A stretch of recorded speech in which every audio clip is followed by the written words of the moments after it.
Pyongyang, North Korea, 1995. The lone American made his way down a long, dingy hallway, past several North Korean officials. He was nervous, afraid of what was to come, not just because of the constant surveillance he was under, but the state of the entire country. You see, North Korea at that very moment was in the midst of a devastating famine, with hundreds and thousands of its citizens suffering and dying from starvation and illnesses. He didn't know what to expect, but he was there for a reason, and he had a job to do. At the entrance, he got his cue, and with one final breath, he stepped out into what was a sea of humanity.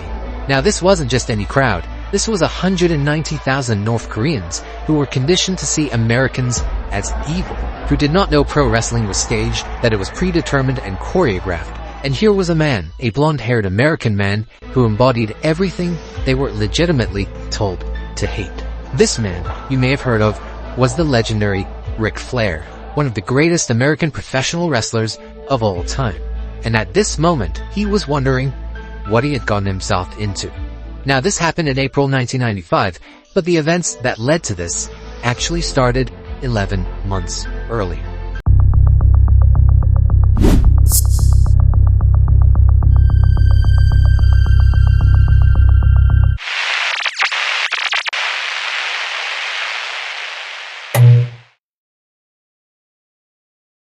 Tokyo, Japan, 1994. Over 1,000 kilometers away, a Japanese politician was in his office contemplating his uncertain future. This politician was in the midst of a major scandal involving his alleged connection to the Japanese mafia, the Yakuza, and this seriously threatened his upcoming re-election to the House of Councilors, Japan's equivalent to the US Senate. Now, aside from being a politician, he was also one of the most popular Japanese wrestlers of all time, because this man, with the granite chin, was the renowned Antonio Inoki. Initially rising to fame as the protege of the great 1950s legend Rikidozan, the first real megastar of Japanese pro wrestling, he eventually branched out, building a legacy of his own, later parlaying his in-ring success and popularity to the world of politics. However, with his political career now in limbo, he was thinking of leveraging that past to save his future.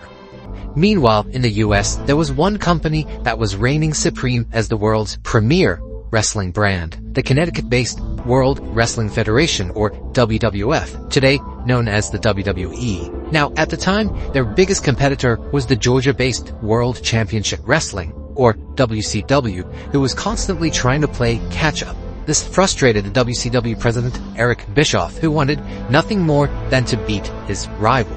One night, Bischoff received a call from an old Japanese acquaintance. It was the wrestler-turned-politician, Antonio Inoki. Inoki had finally figured out how to save his political career, and it, perhaps strangely, involved holding the greatest pro wrestling event the world had ever seen.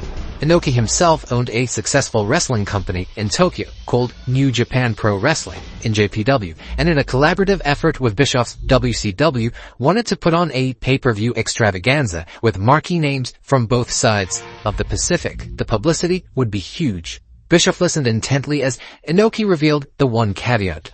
The event would be held in North Korea, the totalitarian, isolationist state.